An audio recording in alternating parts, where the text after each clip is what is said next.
welcome to World Sport with me, Christina McFarlane, live from London. The football world is in mourning after a plane carrying Brazilian football team Chapecoense crashed on its way from Bolivia to Colombia, where the team were due to play in the first leg of the South American Cup final, the Copa Sudamericana. The charter plane with 81 people on board went down near the Colombian city of Medellin. Among the 5 survivors are 2 footballers who have been named, players Alan Rochelle, a defender for the club, and Jackson Folman, a goalkeeper who joined the club earlier this year. They're both said to currently be in hospital. A short while ago, the club issued a statement asking God to be with their athletes, officials and others on the plane, then symbolically tweeting this image of their club logo after changing it from green to black. The club are a small football team from Chapeco in Brazil. They were founded in 1973 and they were promoted to Brazil's top flight Serie A in 2014 and were 9th currently with 1 game to go left in the season. They reached their first Copa Sudamericana final, South America's equivalent of Europa League final here in Europe this season.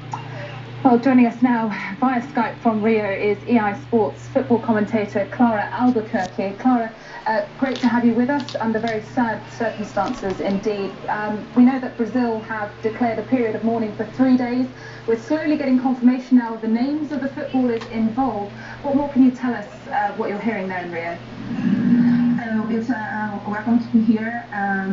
It's very sad morning for us, and we're still trying to understand what's happening, because since it's a very hard place to get the survivors or to see the plane, we have some confusions about the survivors. So we have confirmed 75 deaths and 5 survivors, because one of them, it was 6, but one of them died, and the last survivor, if I can tell it that way, changed, because we had 1 goalkeeper that was declared as survivor, but he died, and now we have another one that is, well, changed.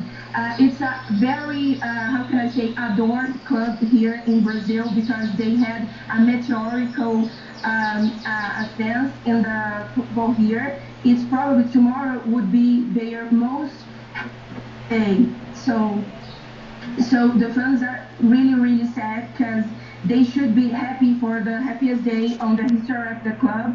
The club is already confirmed in the Serie A here in the championship, so they will be in the best championship in Brazil. So the fans were happy for both of the championships that they were in, and the final was the best day of the life in the history of the club.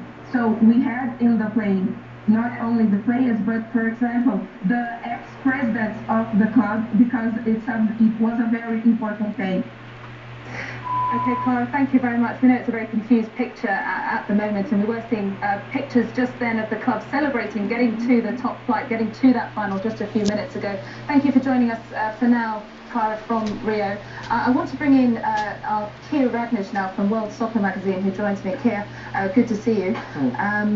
Let's look at some of the practicalities now, I think, Keir, of what this means. What immediate effect is this disaster going to have on South American football? Do we have a precedence for this? We know there have been similar incidents in the past.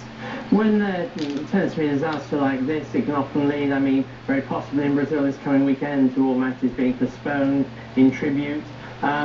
Also, of course, I would imagine that the final of the Copa Sudamericana, there was supposed to be the first leg this week, second leg next week against Atlético Nacional of Colombia. I would imagine that the final just will be, scrapped and not played at all.